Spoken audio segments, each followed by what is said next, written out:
And so we see a drawing here of a triangle, and what I noticed that this is a special type of right triangle. It's an isosceles triangle. So in an isosceles triangle, if angle A and angle B are congruent, then what I do know is that side AC is congruent to side BC.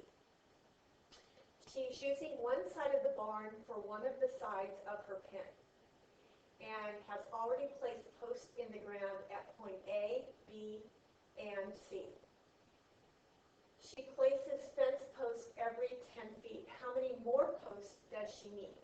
So if this side is 50, then we're going to say that this side is also 50 feet. And so we need to place a fence post every 10 feet. So we're going to need another fence post 10 feet away here.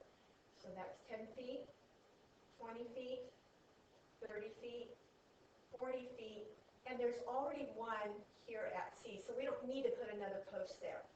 So when I turn the corner, I need to put another fence post 10 feet, 20 feet, 30 feet, 40 feet, and there's also a fence post here at B, so we don't need a fence post there, and there's also a fence post at A. So the question is how many additional posts do we need? We need 1, 2, 3, 4, 5, 6, 7, 8 additional fence posts.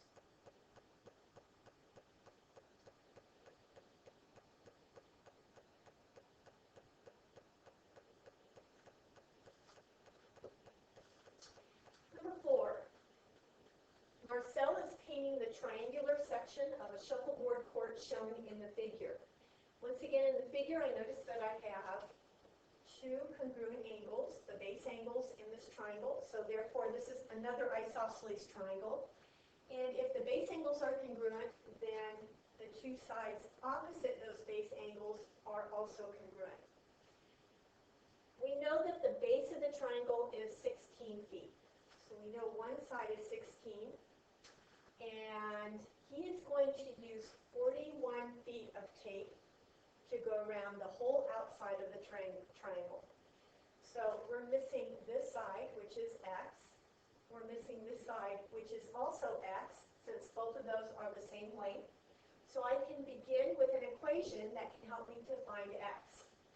So I know one side plus the second side plus the side that's 16 altogether must add up to 41 feet.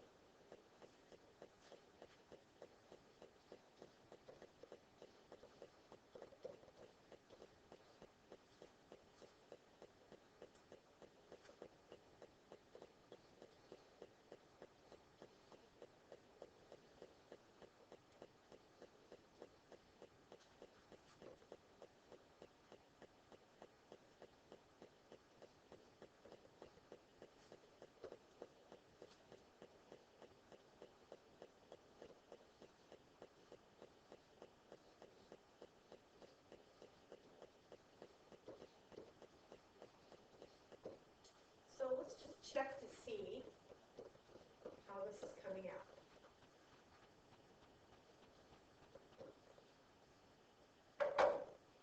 So if I take and add my three sides together, I have 12 and a half plus 12 and a half plus 16, and altogether that does add up to 41.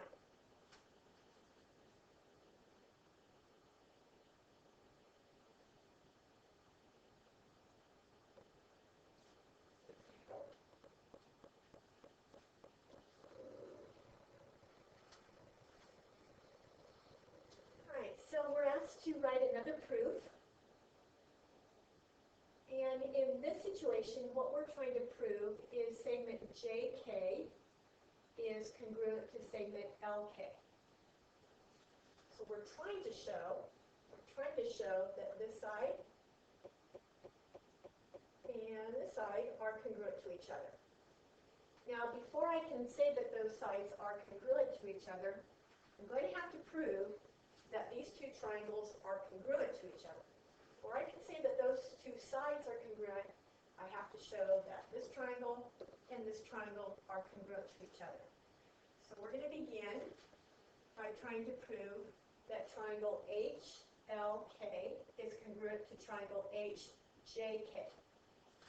So let's start again like we did with our previous proofs, and let's put a mark in our drawing for all the things that are given. Angle JHK is congruent to triangle LHK.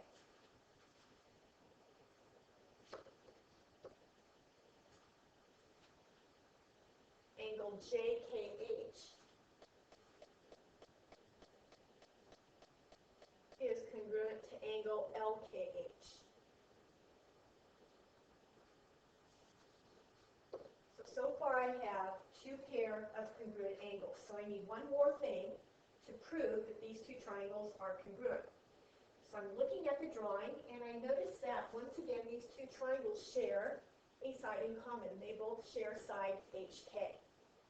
So we have a pair of congruent sides. So looking at the two drawings, the two triangles, I can see that those two triangles are congruent by angle, side, angle. I know over here it says angle, angle, side, but you'll notice that this side right here, is sandwiched in between or included between the two angles. So if I want to, I can really write this in the correct order so it looks like this. So let's begin with what we know in the given.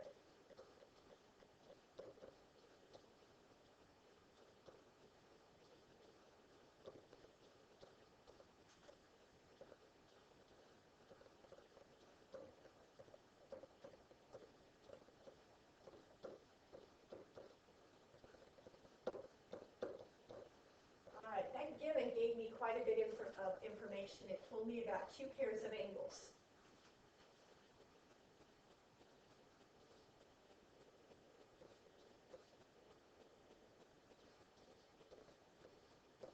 So here's the sides that they share in common. Segment HK is congruent to segment HK by the reflexive property.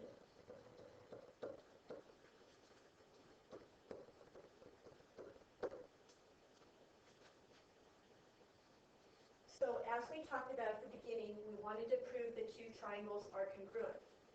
So by angle, side, angle, we can now say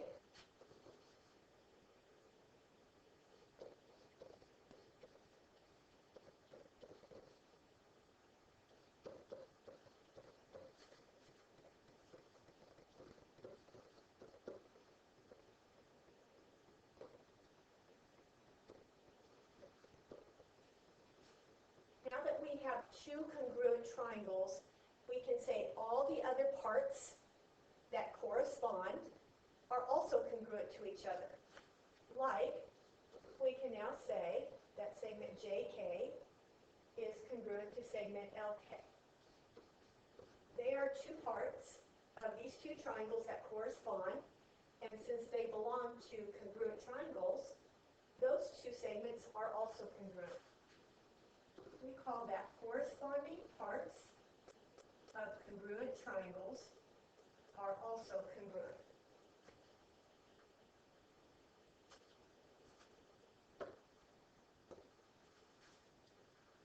Number 8, I want to eventually prove these two angles are congruent to each other.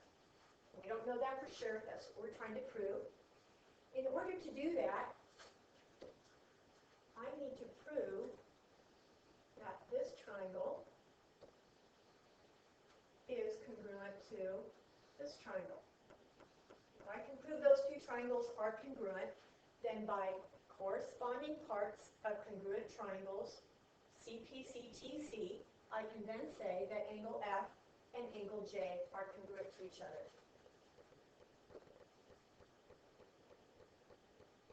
Right.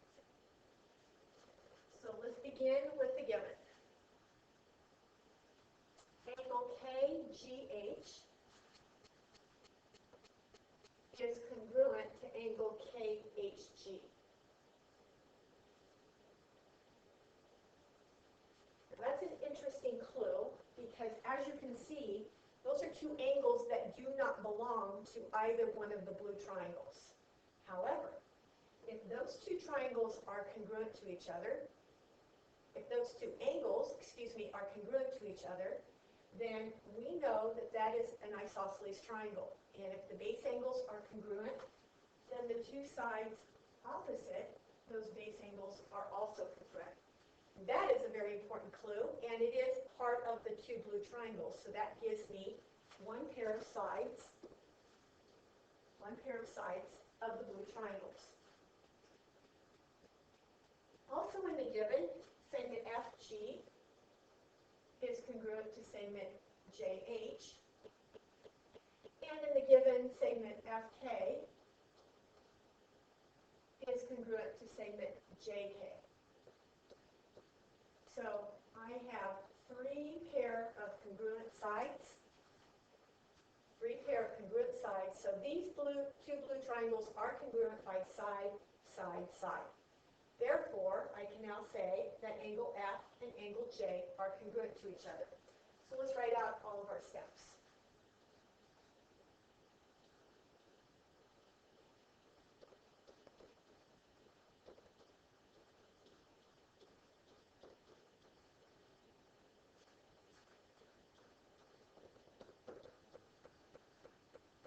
All right, so what we remember is we put a mark at these two angles. Put a mark right here at these two angles. And then from that information, we were able to say that the sides opposite those base angles are congruent. So that gave us enough information to say that segment GK is congruent to segment HK.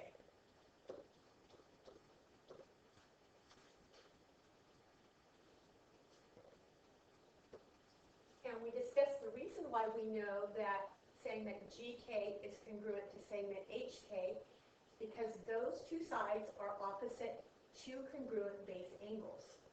In our book, we call that the base angle converse theorem.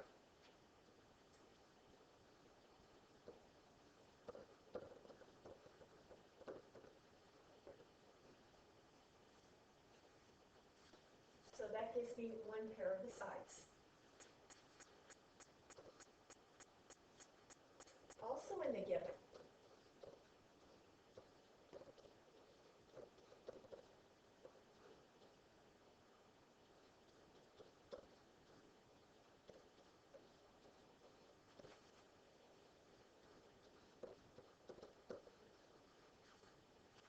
so that gives me enough information to now say that the two triangles are congruent.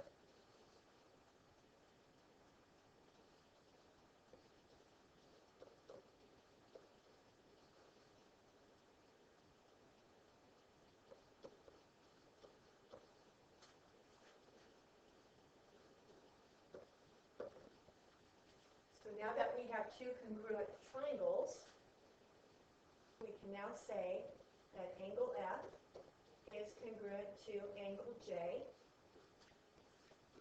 And the reason why we can say that is that they are corresponding parts. They correspond to one another. They belong to two congruent triangles, so therefore they are also congruent.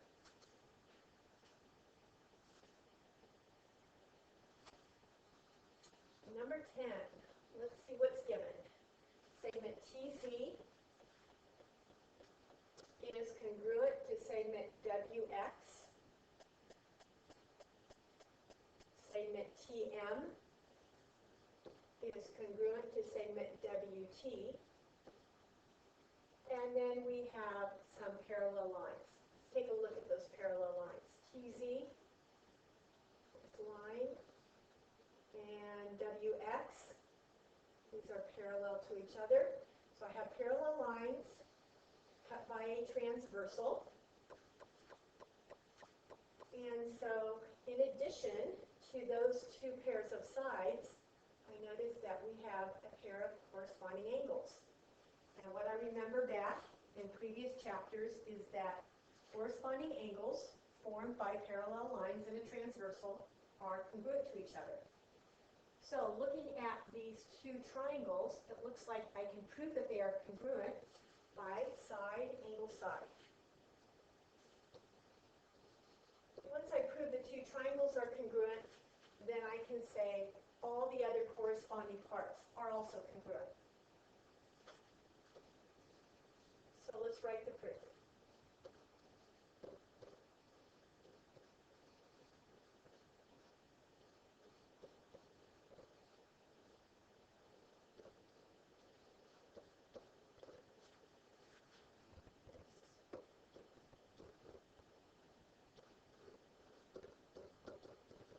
Okay, here's our given, which gave me two pair of sides that are congruent. Also in the given,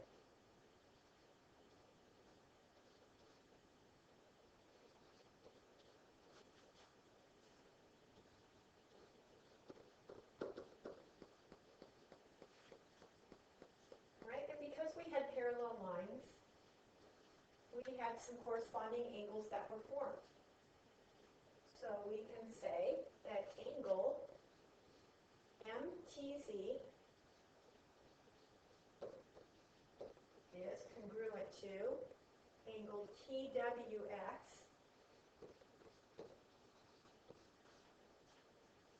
and we can simply state that they are corresponding angles.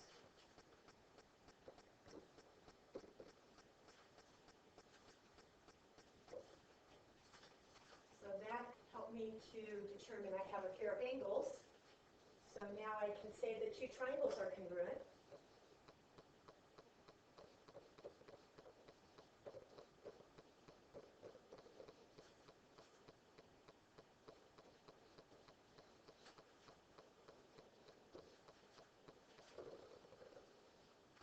By side angle side. So now I can say that all the other parts that correspond, like MZ, is congruent to TX. Those two are corresponding parts, and they do belong to congruent triangles, therefore they are also congruent. All right, number 14 is a review question about similarity. And what I notice in the drawing is that we have two triangles that are similar to one another. The way that I know that they are similar is that they both share a pair of congruent angles. So by angle-angle similarity, so let's take a look at what the angles are. In the small triangle, there's a right angle in the small triangle, and there's a right angle in the large triangle, and then they also share a pair of vertical angles. So they are definitely similar to each other, which means I can write a proportion. Now let's be clear about what this question is asking me for. It's asking me for the width of the crevice. So I'm going to put the letter X right here. X represents the distance from here to here. And that's what they're asking me to find. It's just that distance X. So it may be helpful, once again, to draw these two triangles separately, and then to transfer their corresponding lengths. So in the large triangle, this side is 52 feet, and this side is X plus 10 feet. Right? So we notice from here to here is the whole side of this triangle. So from here to here is X, and then plus another 10. Now in the smaller triangle, this length is 10, and this length is 13. So I just turned and rotated this triangle right here. Just turned it and rotated it so that it would correspond and look similar to the triangle above it. So now I can go ahead and write a proportion. And in the large triangle, the side that's X plus 10 corresponds with the side that's 10 in the smaller triangle. And in the larger triangle, the side that's 52 corresponds with the side that is 13 in the smaller triangle. So we're going to cross multiply. Now when I cross multiply this way, I want to remember that I need to multiply 13 by the entire quantity X plus 10. So I will need to distribute.